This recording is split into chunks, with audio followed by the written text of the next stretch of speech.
I'm calling in regards to my tax exemption. All right, so let's talk about tax exemption. So what is it? Full exemption from the state's portion of sales and use tax. If you ever wondered why a lot of people film in certain areas like Los Angeles, New York, a lot of cities give pretty big incentives to do the productions in that area. So in California, we have the California Film and TV Tax Credit.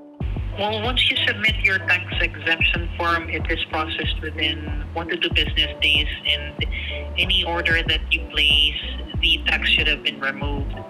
To apply for this, production companies must complete a form called Partial Exemption Certificate for Qualified Sales and Purchases of Tangible Personal Property.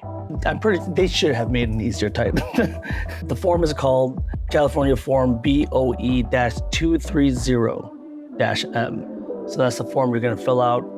When I was at Sammy's Camera, that's the form they handed me. Took 2 seconds. So freelance photographers and videographers don't qualify for this, unfortunately. But this kind of just shows another big reason why people can create their own businesses, because of these benefits that the city and state give you. I hope you guys learned something new. Share this with a friend, save it for later, and I'll see you guys tomorrow. Heads I get it, tails I don't.